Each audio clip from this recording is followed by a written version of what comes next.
Ah, that's good. Oh, Mrs. Hudson, what are you looking for? Haven't you finished packing yet? Not yet, sir, but I'm getting along. Well, be as quick as you can, won't you? Indeed, I will. But his things do take a bit of collecting. Well, how about his chemical apparatus? He's very particular about that, you know. He'll have packed that himself by now.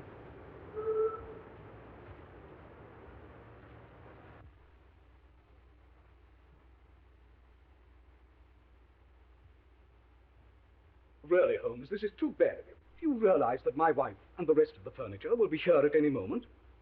I told you the van that's bringing my stuff is taking all your things into the country. I'm so sorry, my dear Watson. I was somewhat engrossed in my correspondence. I'd no idea that my retirement would cause such a stir. You know, all sorts of people have written to me. Here's an interesting communication, for instance. What's that? It's a telegram of good wishes from our old friend Abernethy, the forger. Oh, yes. We got him 10 years, didn't we? Yes, we did, yes.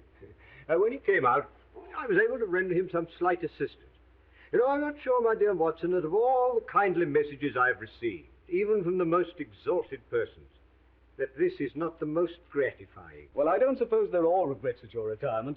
I imagine there are quite a number of people who'll be immensely relieved. Undoubtedly, my dear Watson. Chief among them, another old friend, Professor Moriarty. Oh, Moriarty. Do you know, Holmes, he's the one subject on which I believe you're utterly mistaken. Oh, no mistake, my dear Watson. That harmless old professor of mathematics. That harmless old professor of mathematics, as you call him, is the brains behind the biggest criminal organization in Europe. You know, my one regret in retiring is that the police neglected to take advantage of the opportunity I gave them of arresting him. I failed to run him to earth. Well, we won't argue about it, Holmes. Well, I'd better run along and see if the van's left my place yet.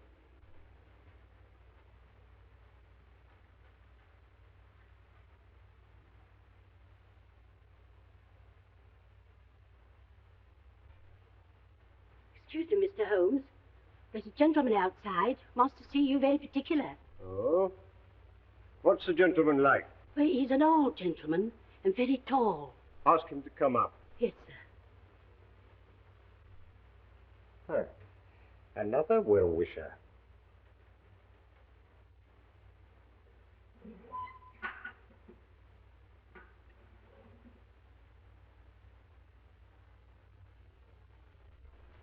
Come in, my dear Professor.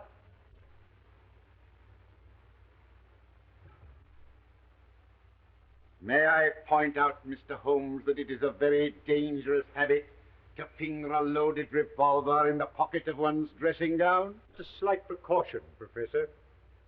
As a matter of fact, I half expected a visit from you to satisfy yourself personally that I really was going. Your perception, as usual, does you credit, Mr. Holmes.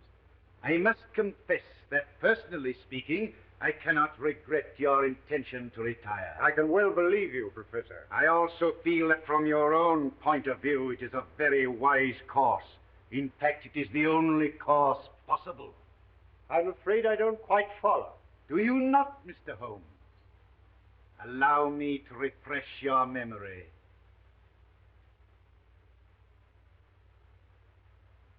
Listen, Mr. Holmes. On the 4th of January last, you crossed my path. On the 23rd, you incommoded me. By the middle of February, I was very much inconvenienced by you. And at the end of March, I was seriously hampered in my plans. The situation, in fact, had become an impossible one. That was my intention. Mr. Holmes, it has been an intellectual treat to cross swords with you. And I say unaffectedly, it would have been a great grief to me to have been forced to take any extreme measures. Danger happens to be part of my trade, Professor. Danger? It isn't a question of danger, but of inevitable destruction. Therefore, I say again, you are wise to retire. When you once get to the country, take my advice and stay there. And suppose I should reconsider my decision? You have my warning. I wish you a pleasant and permanent retirement.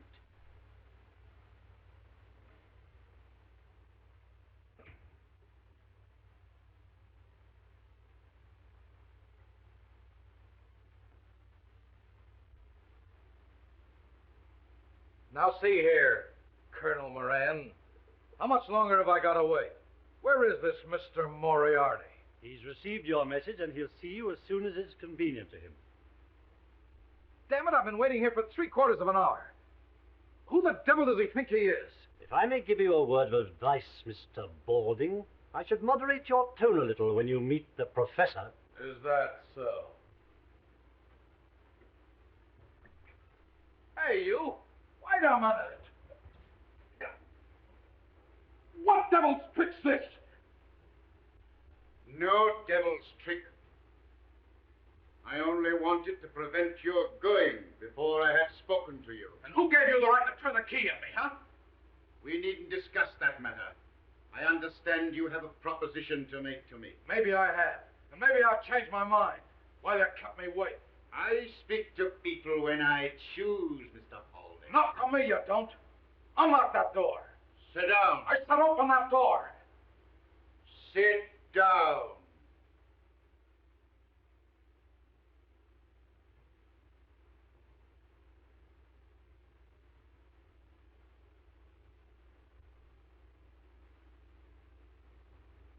You're merely wasting time. You traveled here on a false passport, and the American police would be interested to know your whereabouts. So you will do as you're told. Okay, Mr. Moriarty. I understand you represent an American society which is anxious to remove one of its ex-members who is now living in this country under an assumed name. That is so. And you wish the aid of my organization. What do you propose to pay? $50,000. Reasonable. Now you will tell me all you know about this man, how you traced him to England, when he arrived here, and in what part of the country he was last heard of. Colonel Moran speaking. Yes, he's interviewing the professor now. Yes, we're quite satisfied with his credentials. It's simply a question of whether the professor decides to take up the case or not. I will take up the case, Mr. Balding, on one condition. Yes? That you place yourself entirely in my hands. Carry out my instructions implicitly and obey my slightest order without question. Very well. Good. You will now return to your hotel. You will make no move whatever until you hear from me. When's that likely to be? It may be a week. It may be a month. Rest assured you will hear from me. When I am ready, your orders will be delivered by hand. You understand? Yeah, I get you. Very well. You will now find the door open. Good day. Okay. I'm relying on you, Professor. Oh, by the way, don't forget...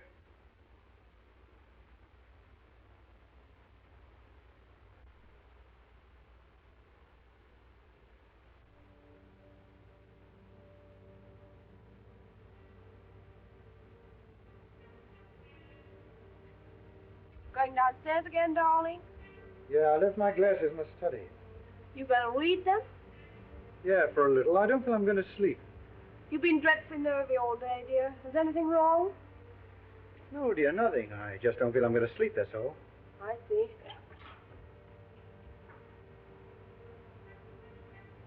Hey, Jack. Anything wrong? No, I only left my glasses downstairs, that's all. Go ahead, Jeff.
Mr. Holmes. I'm so sorry, Mrs. Hudson. Oh, is Mrs. Watson coming down with the doctor? No. No, she isn't. I gather that she's too busy in Baker Street. Oh, so it'll only be the doctor. Yes. Is it, or just the doctor? Yes. Oh. Oh, here he is. Good morning, Holmes. Oh, my dear Watson. I'm delighted to see you. Good morning, Mrs. Hudson. Good morning, doctor. Well, how are you? Oh, I'm much better, thank you, Watson. You're looking better. I hope Mrs. Hudson's seeing that you have proper meals. Oh, I'm living like a fighting cock. We had a delicious chicken casserole yesterday, didn't we? Yes, and you let it all get cold while you were deducing the age of the chicken. As a matter of fact, Watson, it was a tough proposition. I bit off more than I could chew. Oh, go along inside, Watson, have a drink. I know you must need one after your long journey. Yes, I could do with one, thanks.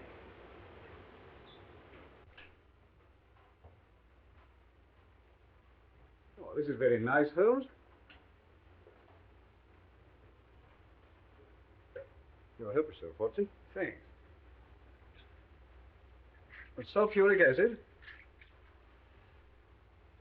You're developing a curious sense of humor, Watson. So, how's over there? Well, have you settled in comfortably in Baker Street? As far as I can see, we are, but Mrs. Watson doesn't seem to think so. No. No, you've been moving things about a bit. Yes. You moved your shaving mirror over to the fireplace. Yes, that's right. My wife has a dressing table where we used to have... How did you know? My dear Watson, you're a man of precise habits and considerable regard for your personal appearance. As I observed that whilst the right-hand side of your face is closely shaved, the further we get to the neck, the more careless your shaving appears, till we come to the angle of the jaw where it is positively slovenly.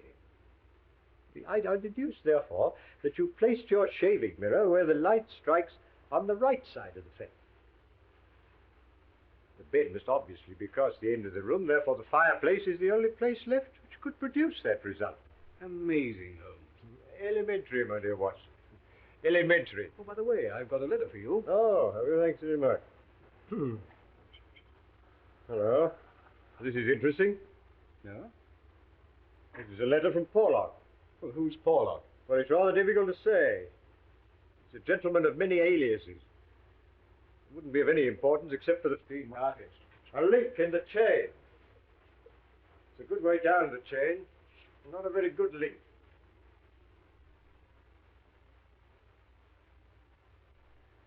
Now, look here, Holmes. Please remember that you've retired.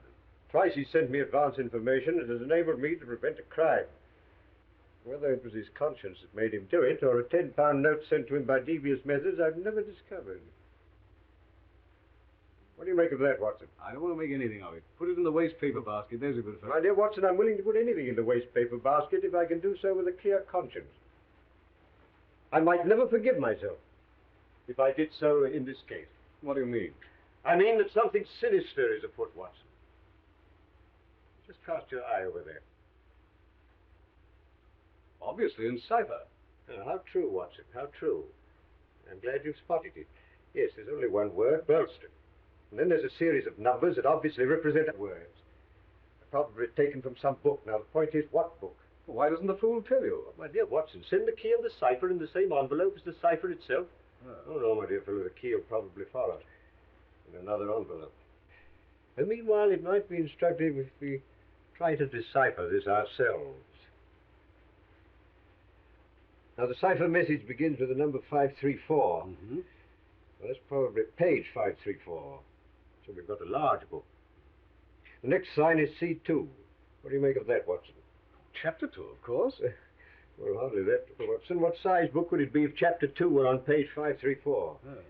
Well, column then. Brilliant, Watson, brilliant. Brilliant. You're scintillating this morning. Now, we've got a large book, printed in double columns. Any other suggestions? With the Bible? My dear Watson, you excel yourself. As I remarked just now, Porlock is one of Moriarty's men, and I can hardly imagine any less likely book in his possession than the Bible. No, the Bible has too many editions. No, this must be a standardized book, and page 534 would be the same in all copies. Try again, Watson. How about Bradshaw? Well, the ABC. Well, that's a good idea, Watson, but if I may say so, it's not quite good enough. I know, Whitaker's Almanac. Now, come along, and let's see what page 534 has in store for us. Just write this down.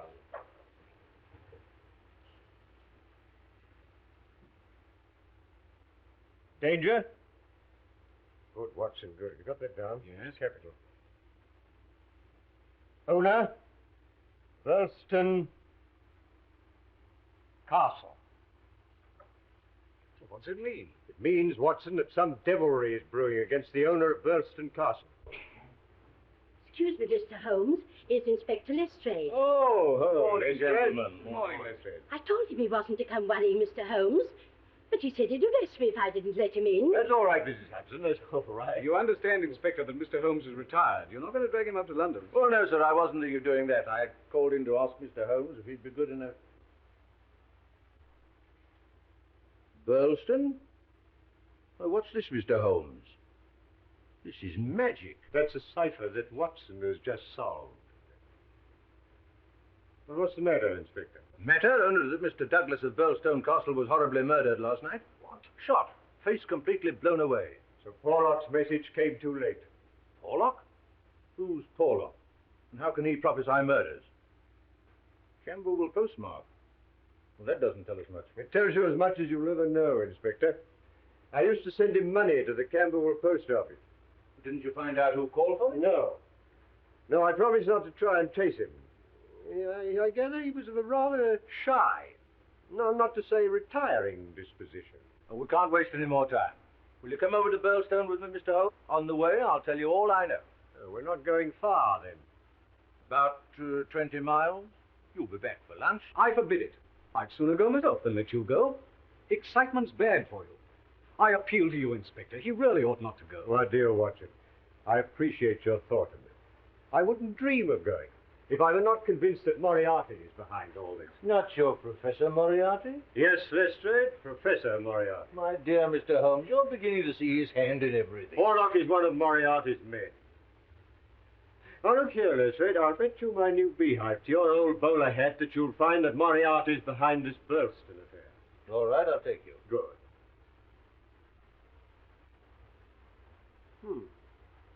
This must date well back into the past, Watson. I suggest these are the remains of the old outer fortification. Yes, obviously. Well, I suggest, Mr. Holmes, that we should do better to go inside and view the scene of the tragedy. My dear Lestrade, I always think it wise to get one's bearings before proceeding into deeper waters.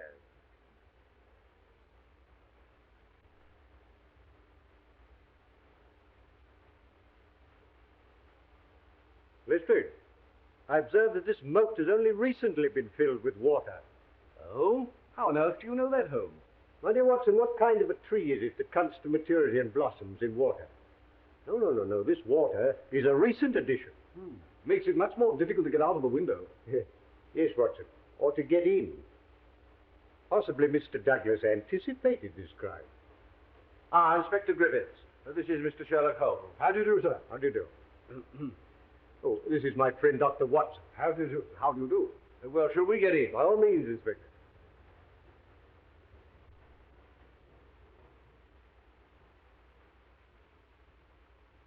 This is what it was done with, Mr. Holmes. I found it lying just there. There was no signs of a struggle except the peculiar position of that chair. I see. Now tell me, who else beside Mr. Douglas was in the house at the time of the tragedy? Mrs. Douglas and Mr. Cecil Barker, a friend of the family. Here you are, Mr. Holmes. Dear me, these are dreadful injuries. Must have been at point-blank range. Whoever did this didn't intend to miss. Well, one could hardly miss with a sawn-off shotgun. American, Pennsylvania Small Arms Company. You'll observe that the triggers are wired together. So he got both barrels at once. And what do you make of this card, Mr. Holmes? VV341. It was found pinned to the body.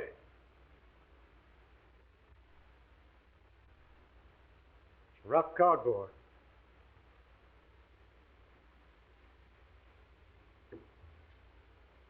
It's not written in this room. If this was done with a broad nib, these are fine. What does it mean, Holmes? You say the drawbridge is raised every evening, Yes, about sunset. and the tragedy occurred about 11:30. Yes. Obviously suicide. We thought that at first, sir, till someone pointed out this. What is it? A footmark. Yes, someone must have got out of that window. Who pointed this out? Mr. Barker, sir. Blood. Yes, his shoes must have been covered in blood from the state of the room. He undoubtedly swam the moat. Oh, hardly.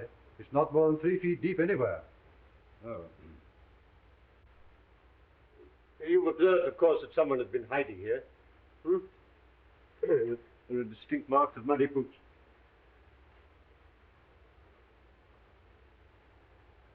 When were these curtains drawn? At dusk.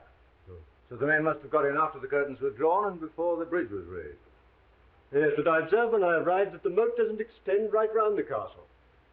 The ruined tower at the end of the building is accessible without crossing the drawbridge. Yes, but the only way from the tower to this part of the house is through this solid oak door, which is always kept locked.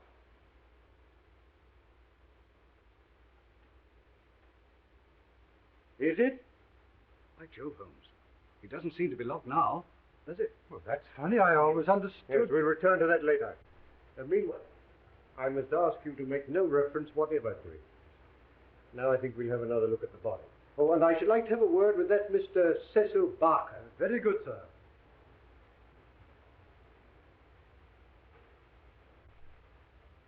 What do you make of this curious mark on Douglas's forearm, Holmes? Do you think it's a sign of some secret society? How would you say that was done, Watson? It isn't tattooing. No, it's a brand. It's been done with a red-hot iron. Very painful. Mr. Barker, this is Mr. Sherlock Holmes. How do you do? I'm very glad you're able to come, Mr. Holmes. This is my friend, Dr. Watson. How do you do? How do you do? Now, Mr. Barker, I understand you discovered the body. Yes, I had the shot and came straight down. Poor Douglas is lying where you see him now. The lighted candle was on the table. This candle? Yes. And you gave the alarm immediately? Yes, I rang the bell for Ames. That's the butler. And a minute later, he came in. So that within 2 minutes of the murder, Ames was in this room? Yes. What was the first thing he did? He put that lamp he was carrying on the table. It blew out the candle. As a matter of fact, I was here so quickly myself after the shot. I must actually have been in the room while the murderer was escaping through the window. Why do you say through the window? Because there's no other way out. That door to the tower is always locked. But we've just... Now tell me, Mr. Barker, did Mrs. Douglas come in here after the tragedy? No, I was able to stop her just in time. How long have you known Mr. and Mrs. Douglas? About a year. I met them when they first came to Switzerland from America. How long have they been here? About 9 months. You don't know anything about Douglas's past life. Only that he used to live in Chicago. You never heard him speak of any secret society. Funny you should mention that. He never told me about it himself, but I always got the impression that he was a member of one, or an ex-member. You don't know what that mark on his arm was? No. I've seen it often, of course, but he never told me what it was, and I never liked to ask him. It was one of the things that rather made me wonder about that secret society. Anything odd about his behavior at any time? Well, he hated meeting people. In Switzerland, he hardly ever moved from his chalet in the mountains. Rather made me wonder if somebody was after him. When he suddenly packed up and bolted to England, it made me wonder all the more. Come in. Excuse me, sir, but Mrs. Douglas would like to see Mr. Holmes when he's finished his investigation in this room. Oh, certainly.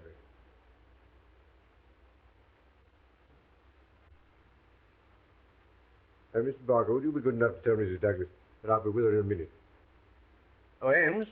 Yes, sir. As you're here, you may as well answer a few questions. Very good, sir. Regarding the tragedy, did you hear the report of the gun? No, sir. You know what these old houses are. Walls are a mile thick. Now, Ames. Yes, sir.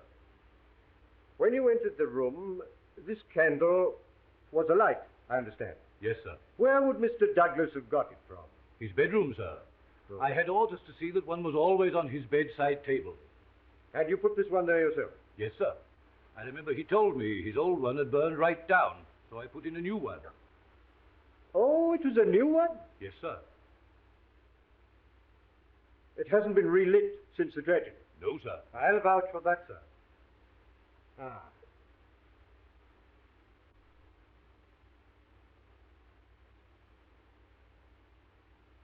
Did these candles come out of the same box as that one on the table? Yes, sir. Yes. Yes, thank you. Have there been any strangers about the place lately? No, sir. Oh, wait a minute. An old gentleman did call a little while back to look over the ruin part. But we often have people come to see that. It dates from the Norman Conquest. Quite. There's nothing more that you can tell me, Ed? No, sir.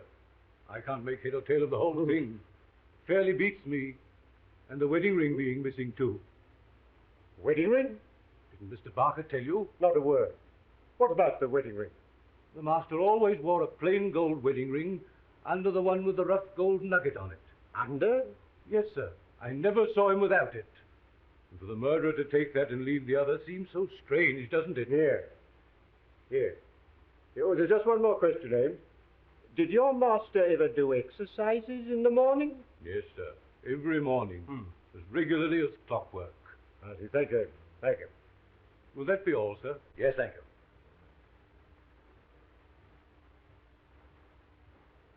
Well, Mr. Holmes, the most important point so far is that obviously this has something to do with the secret society. On the contrary, my dear Lestrade, I suggest that the most important point so far is that Mr. Douglas did exercises every morning. You can't be serious, Mr. Holmes. Mark you, I don't mind you asking all these questions about exercises and candles, but I can't see how they help to clear up what we're investigating. I suppose, Lestrade, you're quite clear in your mind what you are investigating. The murder of Mr. Douglas, of course. Capital.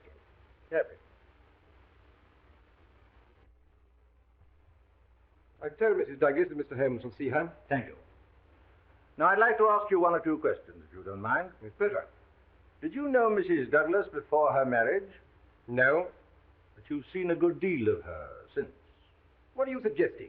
You've seen a good deal of him. I'm not suggesting anything. I'm here to get facts. Did Mr. Douglas entirely approve of your friendship with his wife? I refuse to answer. I suppose you realize that your refusal indicates that you've something to hide? I've got nothing to hide. I can't help what it indicates, Stephen. Now, look here, sir. It won't do any good to adopt that attitude. All right, I'm sorry. I know you're only doing your duty. As a matter of fact, I may as well tell you. Poor Douglas did have one fault, and that was jealousy. He liked my being here, but if Etty, that's Mrs. Douglas, and I had too much to say to each other, he used to go off the deep end and say the wildest things. But I assure you that no man ever had a more faithful wife than Etty, or a more loyal friend than I. No doubt. Still, the fact that his wedding ring is missing rather suggests that the marriage and the tragedy were in some way connected. I've no idea what it suggests. But if you're insinuating there was anything between me and Mrs. Douglas, you're on the wrong track, that's all. I don't think I have anything more to say to you. Any more questions, Mr. Holmes? Not at the moment, Lestrade, no. It immensely adds to the zest of an investigation when one is in conscious sympathy with the historical atmosphere of one's surroundings. May I commend this little book to your attention? History of Birlstone? I've got something better to do than read that sort of stuff. Well, that's a pity, Lestrade. It's a pity, because you'd see here that this castle was erected in the 5th year of the reign of James I, and there are various associations of interest connected with this ancient building. I don't doubt it, but that's got nothing to do with us. Breadth of view, my dear Lestrade, is one of the essentials of our profession. Yes, well, as you don't seem to agree with me, perhaps we'd better go and see Mrs. Douglas. That's better. I'll show you the way.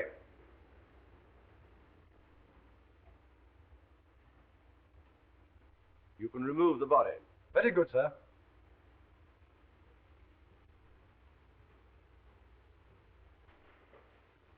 Etty. You've met Inspector Lestrade. This is Mr. Sherlock Holmes. How do you do, Mr. Holmes? How do you do? Well, may I present my friend, Dr. Watson? How do you do? It was good of you to come, Mr. Holmes. Not at all. I hope I may be of service to you. Won't you make yourself comfortable? Well, I think I shall leave you now. If you want me, I shall be in the garden.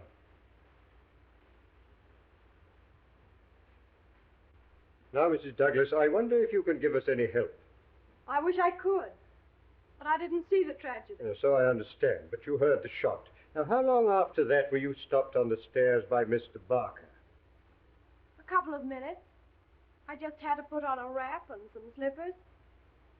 How long had your husband been downstairs before you heard the shot? 2 or 3 minutes. Not more than 5.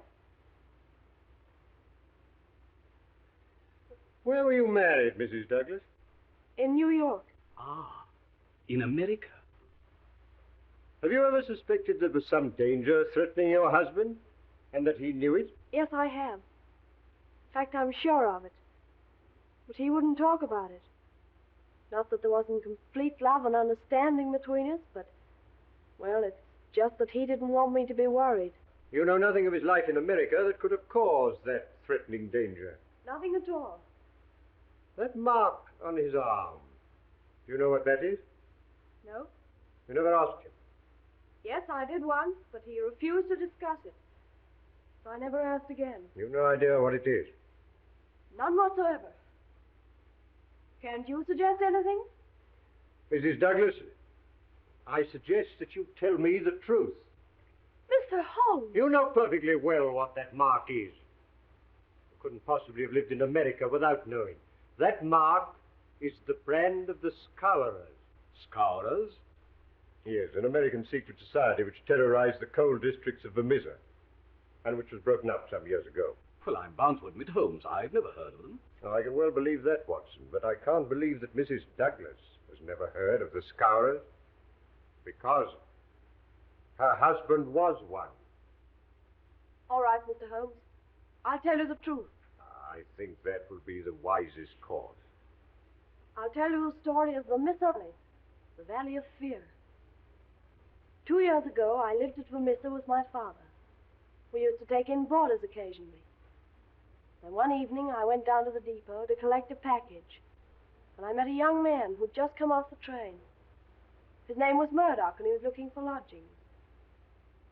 The minute I set eyes on him, I knew he was the one man in the world for me.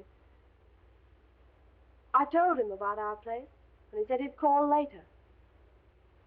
That evening, when I was clearing away supper, I heard a knock at the door.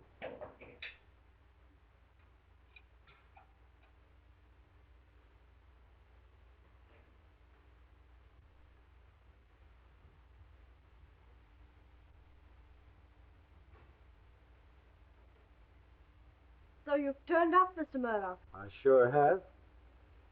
I kind of make it a habit to keep my word.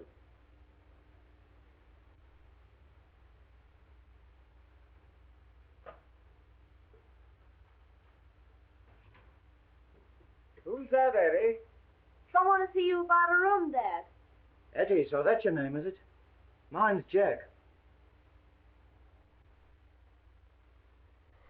This is Mr. Murdoch. He wants to board with us. Yeah, it'll suit me fine. Well, take your things off. Thanks. I dare say we can fix it. $20 a month for the terms. Well, that's all right for me. I better give you my first month. Okay. Will you come into the sitting room? Yeah, surely.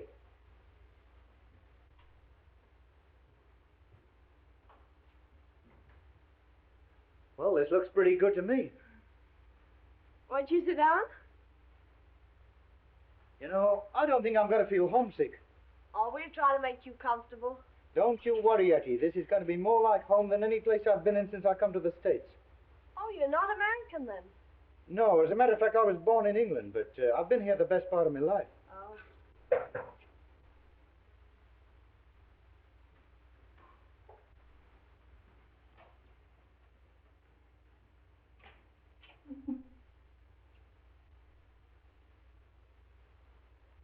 Why, hello, Ted. I didn't expect you so early. Yeah, so it seems. Who's the boyfriend? Our new boarder, Mr. Murdoch. This is Ted Balding. Well, Mr. Boarder, I suppose you figure you got things fixed up pretty good here, eh? Yeah, that's the idea. Any objection? No. Come here. Come on, get a move on. But I've been a boarder myself, so I'll put you wise. Eddie belongs to me. She's sweet on me. Get me? Well, there's no accounting for taste. So you're one of these fresh guys, eh? Well, don't get fresh with me, that's all. Ted, please. Jack didn't mean anything. So it's Jack, is it? It's come to that already, eh? I think if you were to leave us alone, Etty, we might get this thing straightened out. Listen, I know how to get this thing straightened out. You know what that means? No, and I don't care. Well, you can take it from me, you will. I'll be here tomorrow night, and I'll expect to find you gone. I wouldn't bet on that if I were you.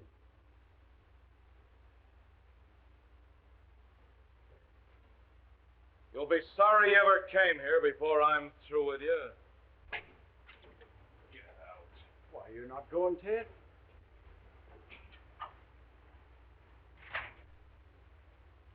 Say, Eddie, what's the matter with Ted? Oh, he's sore of Mr. Murdoch being our new boarder. Sorry you should have a scare on your first night, Mr. Murdoch. Scare? You don't think I'm scared of that, do you? Most people are. Well, I'm not. Who the devil is he, anyway? He's one of the bosses of the Scowrers. The what? The Scowrers, a society of murderers and blackmailers. The ancient order of freemen, they call themselves. Oh, baloney. The freemen would be found in every town in the States. It's a society for charity and good fellowship. Not here, it ain't. It's just a murder gang. Well, then why don't they bring them to justice? Tell me that. Because no one dares give evidence against them. Juries don't dare to convict. The judge has to do as he's told, and the police are all square. Say, you're just trying to kid me. I don't believe a word of it. Aren't there 50 murders to prove it? Is there a man or woman in the valley who doesn't believe it? Well, you don't scare me. You see, you don't know me. And you don't know McGinty and his gang. McGinty, eh? That's queer. I've got a date with that guy this evening. McGinty? What have you got to do with McGinty? Well, I've got to report to him. You see, I happen to be a freeman myself. What? What? You a freeman? Then you don't stay here another minute. Here's your $20 back. I wouldn't have you for $100 a week. But you can't turn them out now. Oh, can't I? I'm telling you, I got no use for these freemen. It's bad enough to have one hang around Eddie. I'm not going to have another for a boarder. You get out of here tonight. Well, tomorrow morning.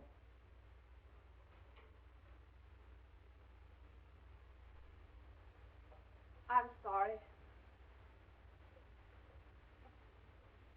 That's all right. But don't make any mistake. I'll be seeing a lot of you. It's no good.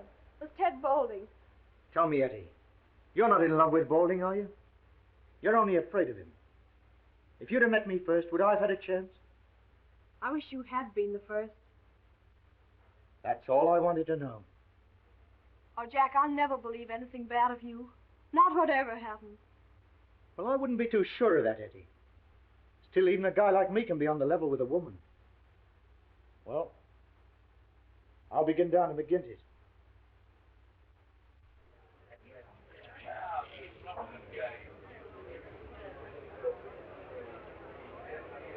Whiskey.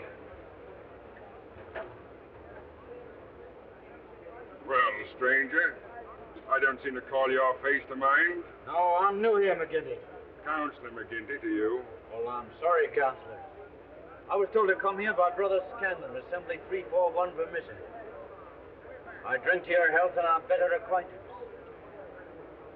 Oh, it's like that, is it, Mr. Murdoch. I'd have to look a bit closer into this, Mr. Murdoch. We don't take people on trust in these parts.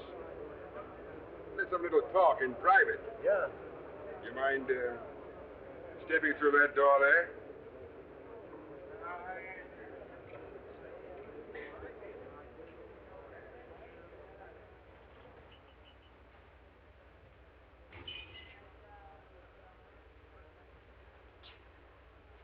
Look here, my joker. If I thought you were playing any games on us, it'd be short shrift for you. It's a strange sort of welcome for a brother. Where were you initiated? Assembly 29, Chicago. What are you doing here? Looking for work. Why'd you leave Chicago? I'll tell you that. Why not? Because the rules say that one member can't tell another a lie. Oh, you mean the truth's too bad to tell, eh? You can put it that way if you want to. Now, listen here, mister. You can't expect me as boss to let into this assembly any man for whose past I can't answer. Say, you wouldn't squeal if I showed you something, would you? Well, wipe my hand across your face. You talk to me like that. I'm sorry, I didn't mean it that way. Here. Take a look at that. Oh. Your work? Sure. Why'd you shoot this guy, Pinto? Well, he threatened to squeal on me, so I croaked him and beat it out here. The thought of murder would be welcome out here, eh? Yeah, you've said it. You ought to go far. You look like being a pretty useful brother to us. Didn't flinch when I put the gun on you either. You were the one in danger, boss. I got you covered from the first. I guess my shot would have been as quick as yours.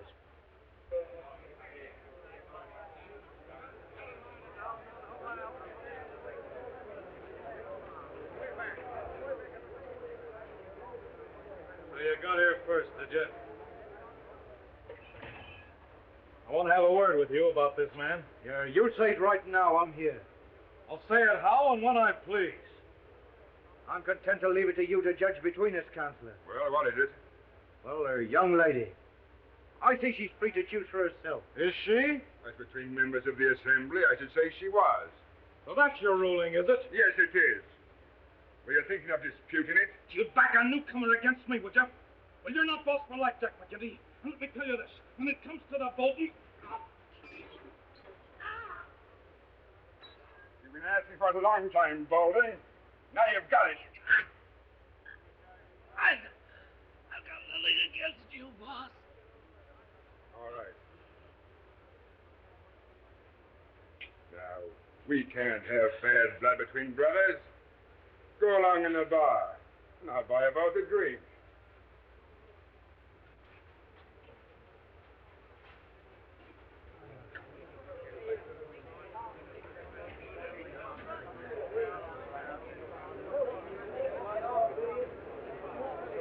We've not met before.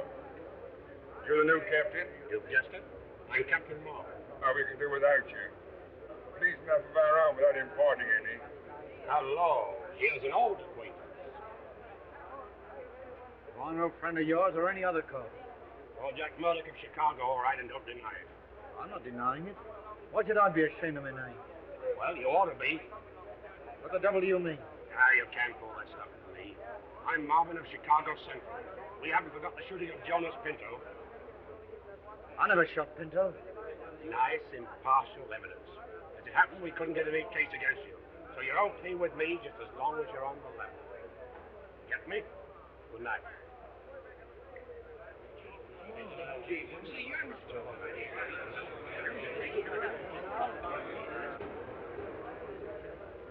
Well, boys, here's a new brother from Chicago.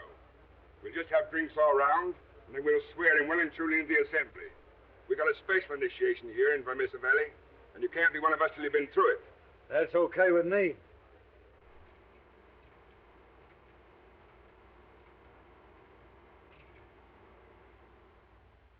Okay. Brother Murdoch, can you bear pain? As much as anyone, I guess.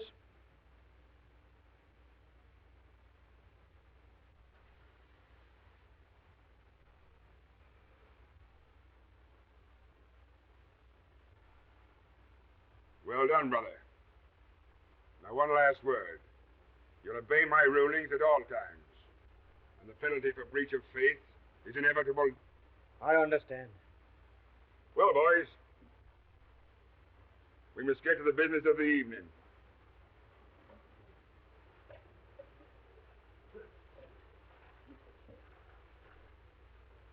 There's a man in this town who needs trimming.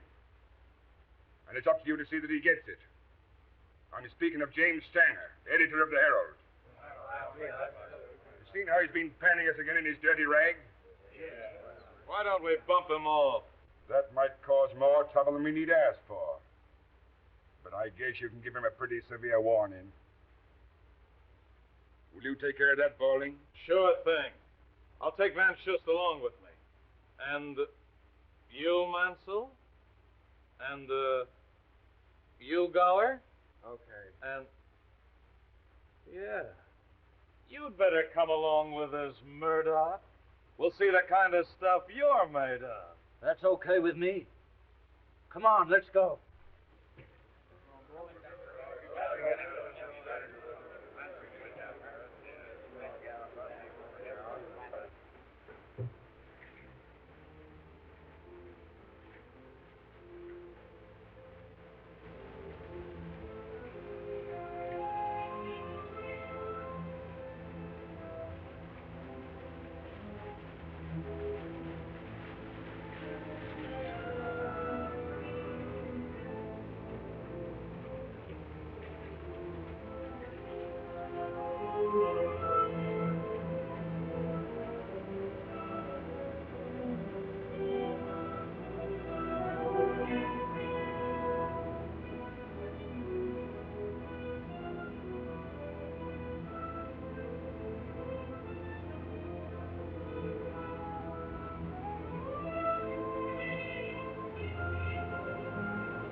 He's at me and did as we wanted. Wait, who the hell are you interfering? Stand back or I'll blow you up yourself. The boss said he wasn't to be killed, didn't he? Yeah, that's all. Lay off, Golding.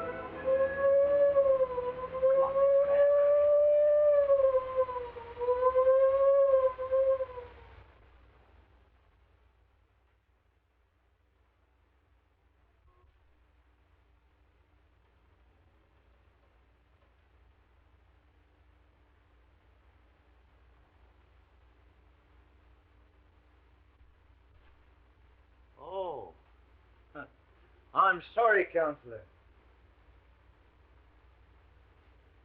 I'm not much of a visitor, Murdoch, but I thought I'd stretch a point in your case.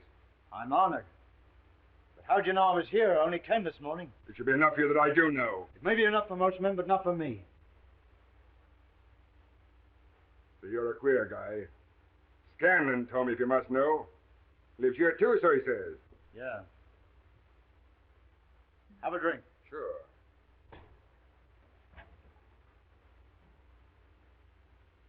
I thought you'd be getting into trouble, Mr. Crooked Murdoch of Chicago. Well, he's a friend of mine, and I'll answer for his conduct. Well, what am I being accused of? Beating up old Stanger of the Herald last night. Not your fault, it isn't a murder charge. Say, I can bring a dozen men to prove he was playing poker with me. You'll not be able to hold him, Captain Marvin. I wouldn't bet on that. Take him away, boys.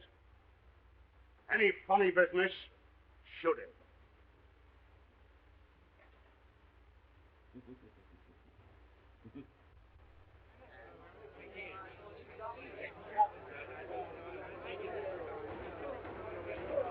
Ordering call. Do you find the prisoner, John Murdoch, guilty or not guilty? Not guilty.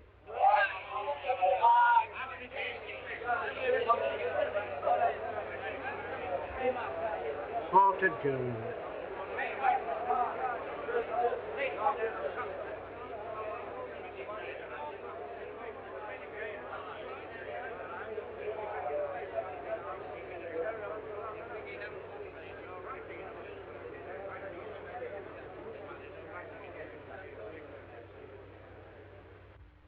You see?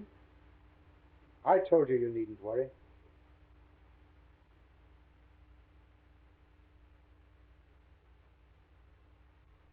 You see, Mr. Holmes, I'd fallen desperately in love with Murdoch by this time. Broke my heart to find him going from bad to worse. But he was always straight with me. I see. And was Murdoch taken completely into the confidence of the Scourers? Yes. In 6 months, his name was a byword in the valley. People were as scared of him as they were of McGinty. Pray proceed, Mrs. Douglas.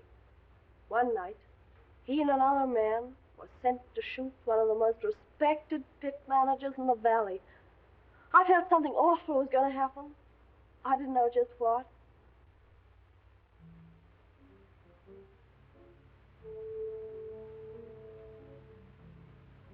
Tell the boys to scram. Okay, boy. Now then, Baldy. As soon as we get this going, you come back to these bushes and cover the door. He's got to come out when he finds a place of light. And where are you going? Don't be a sap. I've got to cover the back, haven't I? Come on, let's go. Okay.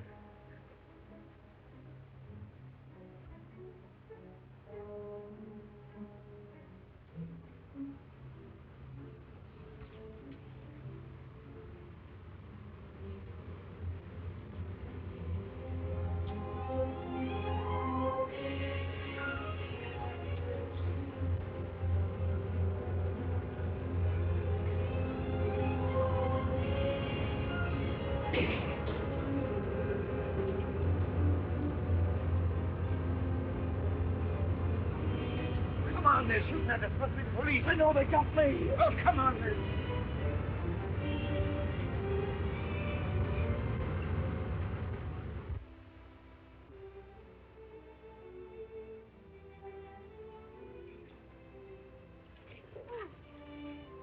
I'm sorry, Eddie. I didn't hear you come in. What's the matter, Jack? Why are you so scared of me?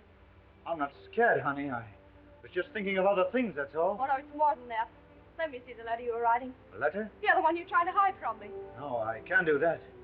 It's secret. It's the business of the society. You know, when you come in, I thought you might have been a detective. Oh, Jack, can't you give it up? That's what I've come to ask you. I heard about it last night. Help me get away from this terrible place, this valley of fear. No, I can't do that right now. They'd never let me get away knowing as much about them as I do. Still, maybe in 6 months' time I could find a way. 6 months? Is that a promise? Perhaps 8 months. Anyway, within the year. Oh, darling. You see, I felt happier after his promise. Did he keep his promise? Did you leave in 6 months? It wasn't a matter of months, Mr. Holmes, but hours.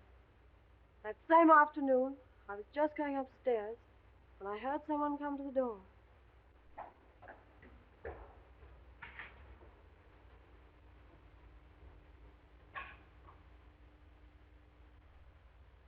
What's the matter, Jack? Trouble afoot.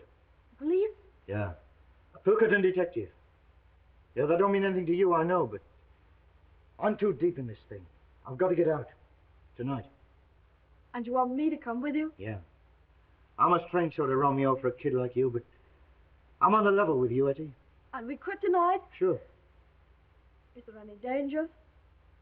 Maybe we can stall the danger off, maybe we can't. Anyway, you be ready in case I come for you. I will, Jack.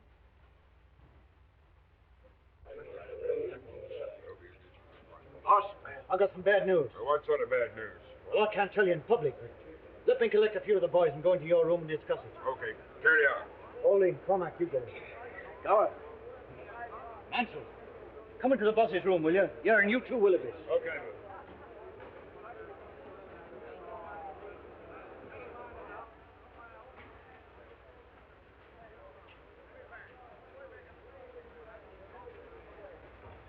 Boys, I've discovered something. Well, what is it? There's a fellow called Bertie Edwards among us. Well, he's a Pilkington detective. And he's collecting evidence against us that'll send us all to the gallows. You sure of this? Yeah, you can take it from me, but I'll give you the details later. Anyone know this guy by sight? Sure, I do. But if we act quick, we've nothing to fear. We got nothing to fear anyway. What can this man know about our affairs? Well, I hope you're right. But he's got the coal owner's millions at his back. Don't you suppose there may be some weak member among us who could be bought? Maybe he's got our secrets already. No, there's only one cure. Then he never leaves the valley alive. For the first time, Balding, you and I agree.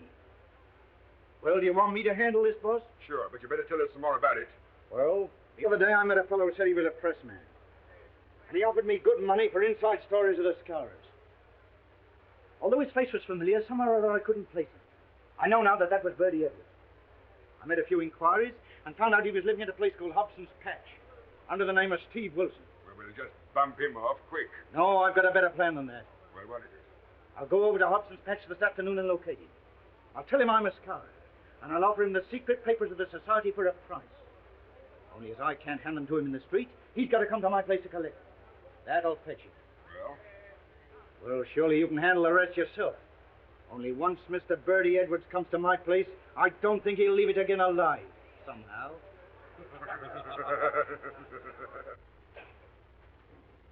Oh. Well, she's coming. Good. Come right in, make yourself at home, boys.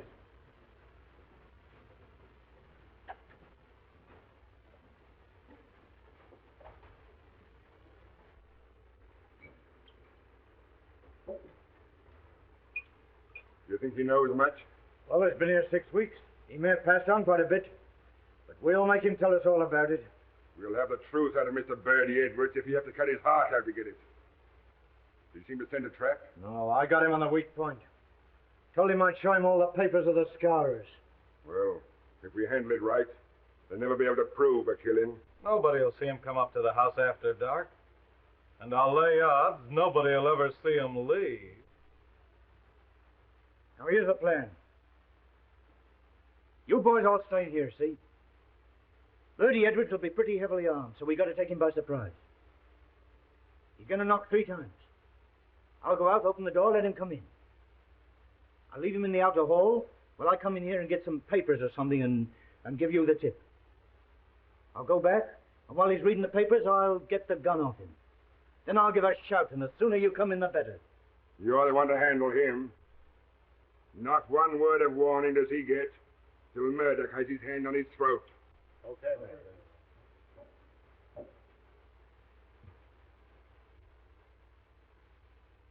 Pity you haven't got shutters on your windows. Don't you worry, we won't be spied on. Perhaps he won't come. He's as eager to come as you are to see him. He may be here any minute. Now keep quiet. Not a movement till I give you the sign.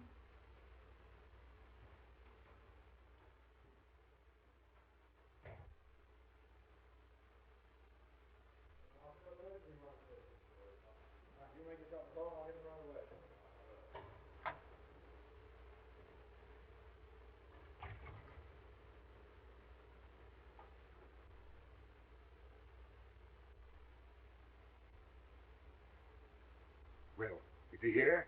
Is Bertie Edwards here? Yeah, he's here all right. I am Bertie Edwards. I'll get you for this, you rotten cop.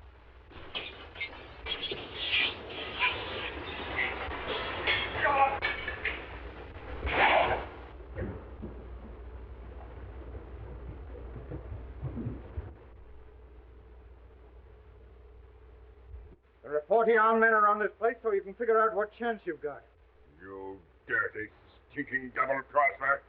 There's something I'd like to say to you fellas before we part. Next time we meet, you'll all be in the dark. Well, I can put my cards on the table at last. I am Bertie Edwards of Pilkington. I played a pretty dangerous game in breaking up your gang. And no one knew I was playing it except Captain Marvin here and my employers. You think the game's all over, don't you, Mr. Clever Guy? Well, let me tell you this. You'll be hunted down wherever you go to. The Scourers will get you even if you go to China. Yeah? Well, I'll take a chance on that. You all fell for my supposed criminal record just as I thought you would. I've stopped as many crimes as possible. How many times have you fellas been to get your man and found he's gone to someplace else? Well, that was my doing. Yeah, and that was my doing, too. Only I was just too late to save a man's life. But when I found the secret was coming out, well, I got to act quick. And so I'm able to hand over to Captain Marvin the worst gang of murderers this country has ever known, handpicked by me. I told you when you joined us, the penalty for breach of trust is inevitable death. And you'll find that's true. Take him away, boys. Well, Bertie, the boss will be pleased. You sure got results. Yeah, but I wouldn't go through all this again for all the money in the States. That's the whole story, Mr. Holmes. McGinty and a dozen others went to the gallows. And Ted Balding, one of the very worst, got off with life imprisonment. And do you think this is Balding's work? Obvious. Obvious. I'm certain of it, too. We wandered around and finally settled in Switzerland. And then one day my husband got a cable saying that Balding had broken jail and was believed to be in Europe. My husband must have got wind of something because we packed up in a few hours. And now? I see. McGinty proved himself to be right. Yes. Oh, Mr. Holmes, if you'll pardon me, I'll go and get some fresh air. This has all been terribly upsetting. Naturally, Mrs. Douglas.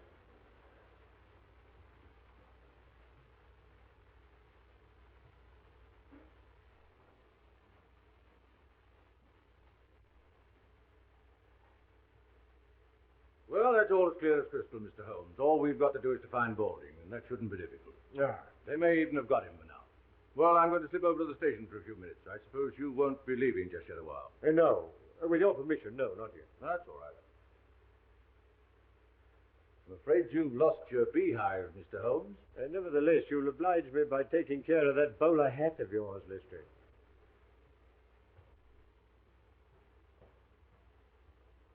Well, it didn't take us long to solve that. You know, I'm sorry for Mrs. Douglas. Extremely pretty woman, don't you think? Is she? I didn't notice. Really, Holmes, there's something positively inhuman about you at times.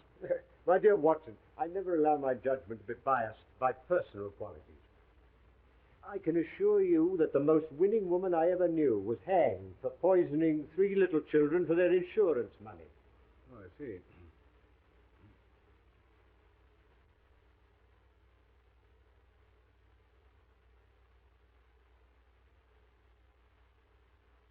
Oh, Abe? Yes, sir. Is there anything I can do for you? You said your master used to do exercises. Did he use dumbbells? Yes, sir. 1 or 2?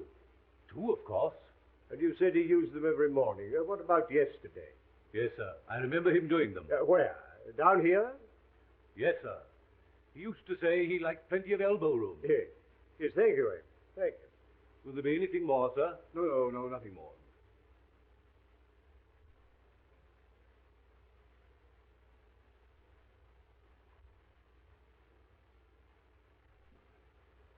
Seriously, Holmes, this is all very simple.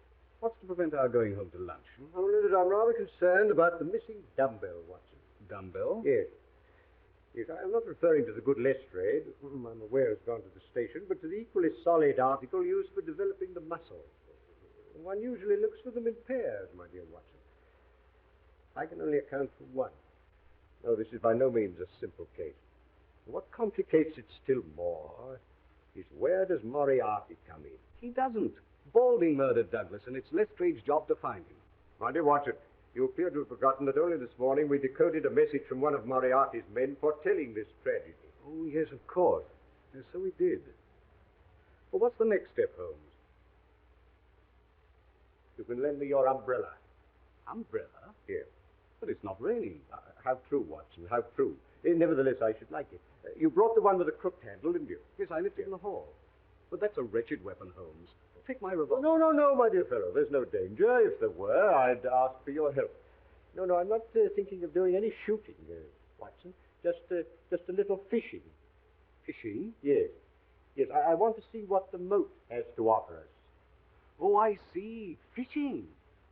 I'll go and fetch it.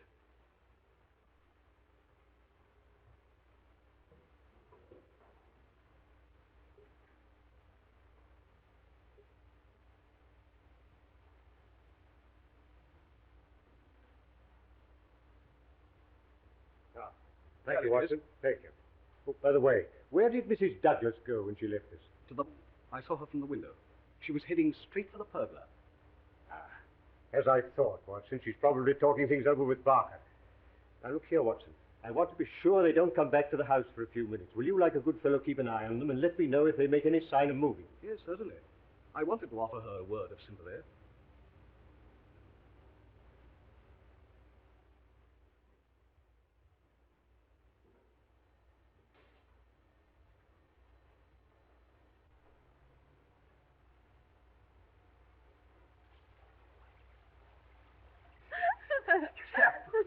I don't know how I kept my face straight during my examination. Poor Holmes. He's bitten off more than he can chew this time. You should have seen me as a broken-hearted widow.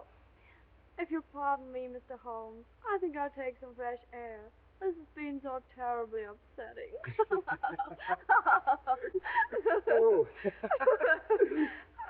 Look out. Dr. Watson, would you mind coming and speaking to Mrs. Douglas? I was about to offer my condolences to Mrs. Douglas, but they appear to be superfluous. As a matter of fact, she wants to ask you something. Yes. I feel the gravity of the situation calls for some explanation.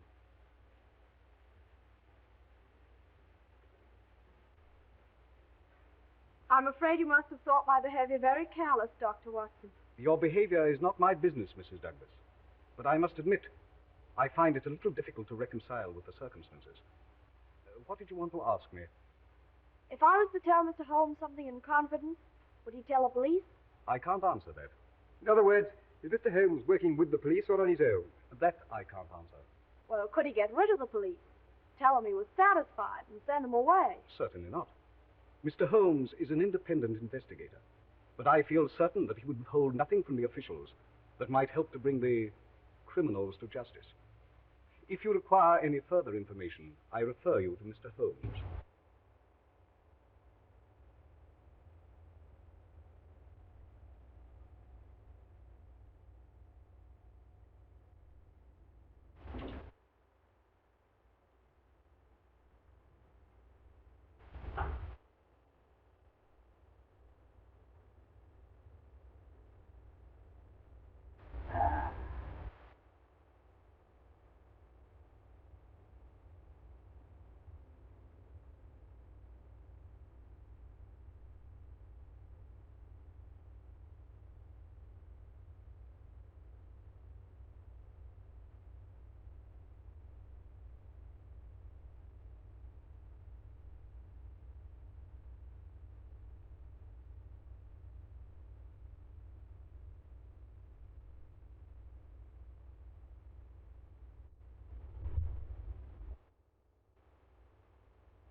I'm bound to admit, Holmes, I agree with you. This case isn't so simple after all. Oh, no, on the contrary, my dear Watson. To me, it becomes clearer every minute. But don't worry. I think I can put you on the right track. I should indeed be grateful. Now, the murderers... Oh, there's more than one? My dear Holmes, if you'll stop interrupting me, I'll explain my theory. Oh, dear Watson. I'm so sorry. I apologize. Please don't mention it. So you have a theory? Well, it's more of a certainty than a theory. How good. I'm all attention. From the first, Barker's account of the tragedy didn't satisfy me. No. I noticed that. I came to the conclusion he was telling lies. Half-truths, Watson. Much more dangerous. He admitted that Douglas was jealous, and I suggest he had good cause to be. Oh, you think this is a crime of passion? Exactly. Or as the French so aptly put it, un crime passionnel.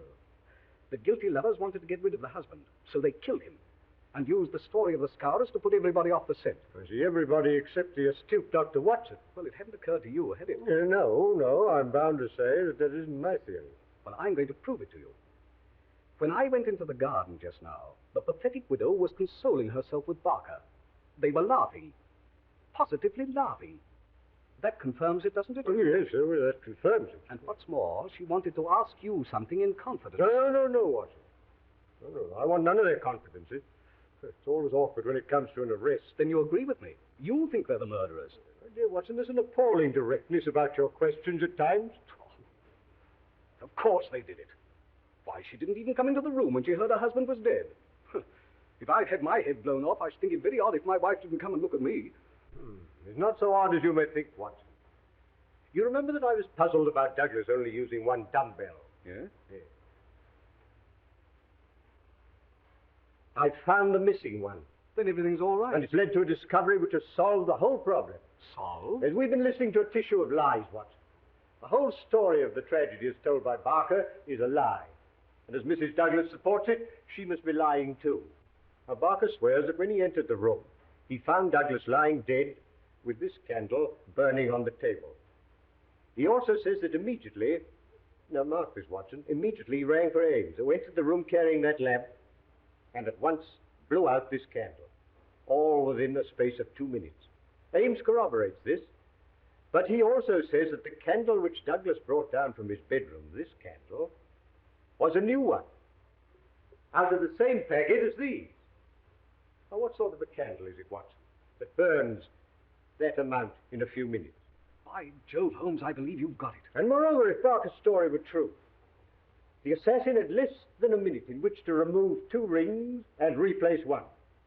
Remember, the wedding ring was under the other one. Pin that card to the body, cross the room, and make good his escape. No, Watson, it's false, every word of it. Oh, that's a kindly thought, Ames. Oh, Ames, can you remember what kind of shoes Mr. Barker was wearing when you found him in here after the tragedy? Yes, sir. Bedroom slippers. And a nice mess they were in. Could you conveniently lay your hands on one of those slippers? Yes, sir. Mr. Barker changed them in here for his shoes before he went for the police. Oh. Would you bring them over here, Ames? Yes.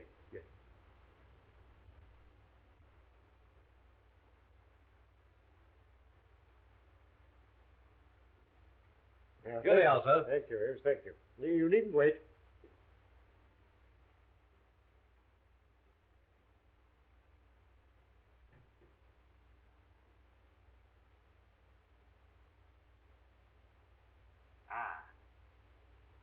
As I thought. It fits exactly. You mean Barker made that mark himself? It's part of this deliberate conspiracy, Watson, to hide the truth. Then why don't you arrest him? And Mrs. Douglas? My dear Watson, if you asked the good Lestrade, I expect he would. No, Watson. These are only small figures in the drama. The principal players you will meet tonight. Where? Here? Through that door. In the ruined tower of Birlstone Castle. Oh, I see.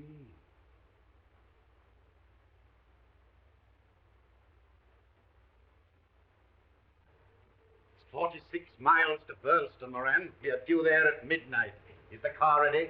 Yes, we shall do it comfortably. Good. Now we'll leave the car in the Birlstone lane about 200 yards from the castle. You will remain with it. I will go over to the tower and fetch Balding out of his hiding place. I suppose there's no question of your finding it. You won't dare use a light, you know. No question at all. I took my bearings exactly when I examined the place a week ago, made out a plan, and sent it to Balding. It was a stroke of genius on your part, Chief. Not at all, my dear Colonel. The one place the police would never think of looking for Balding is on the premises where Douglas was killed. Had he tried to escape, they would have caught him. As it is, we can quietly spirit him out of the way. Come, Colonel. It's time we made a start.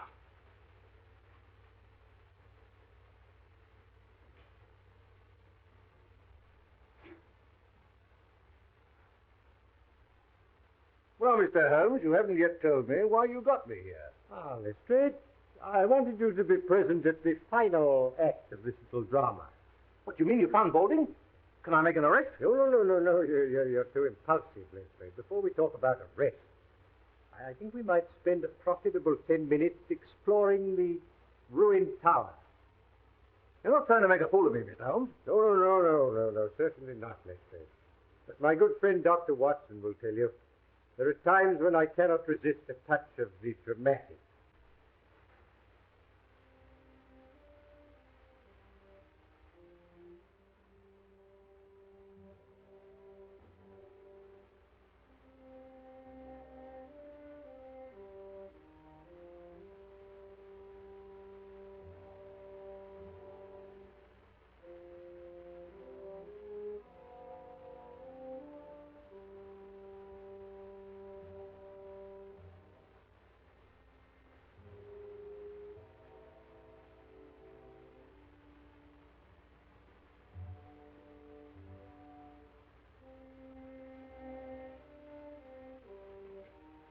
What's the idea, Mr. Holmes?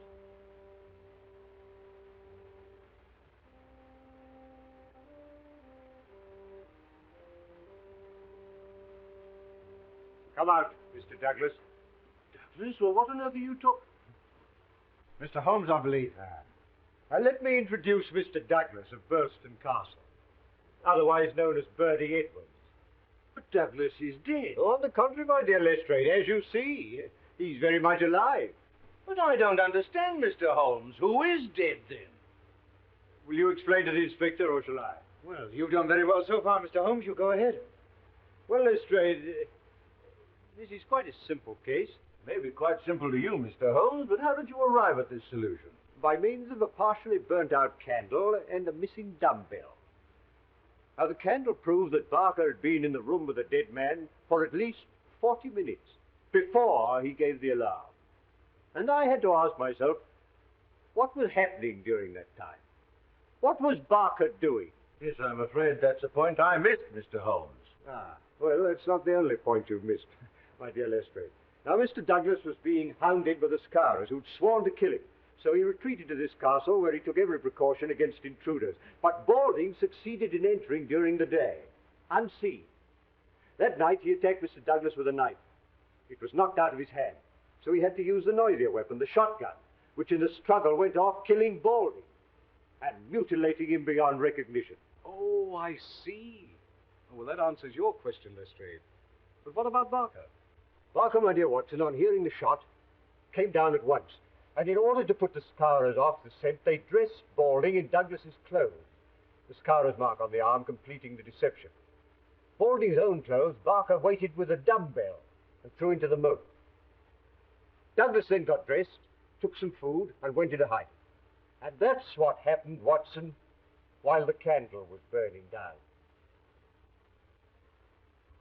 You see, Lestrade? Am I right, Mr. Douglas? I can certainly hand it to you, Mr. Holmes. Yes.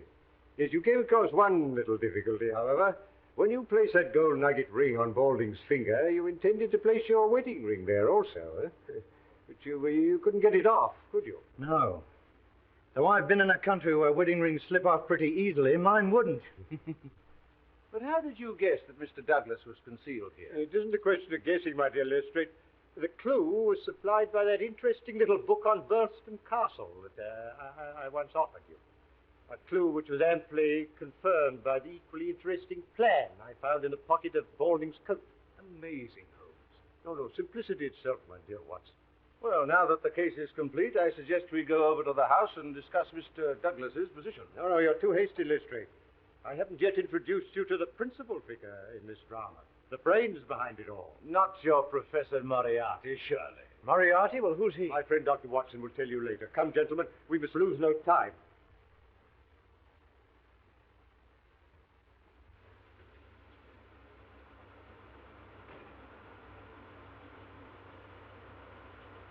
Keep her running, Moran. I'll bring Balding back in 5 minutes. Look here, Mr. Holmes, you can't expect me to believe in this Moriarty theory of yours. Moriarty's no theory, Lestrade, but a very great fact.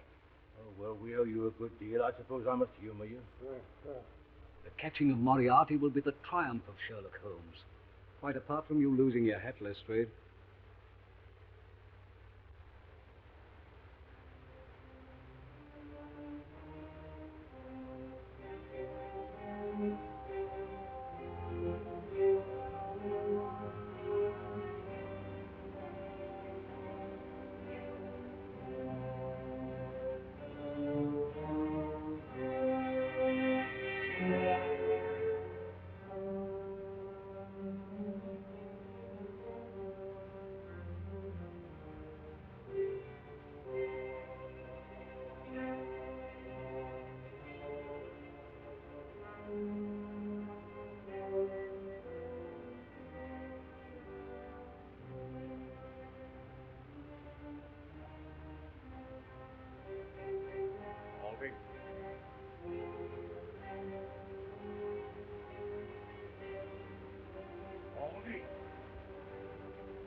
Balding failed to carry out your instructions, Professor.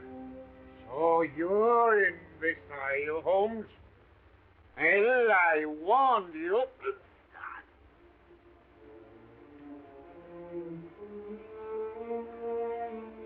You're under arrest, Moriarty. On what charge? Attempted murder of Mr. Douglas here. Our paths have crossed for the last time, Moriarty. The handcuffs on him, Lestrade.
Good heavens, Holmes. It's a long drop. Yes. Yes, it's rather more than that required by law, I fancy, my dear Watson, but equally effective.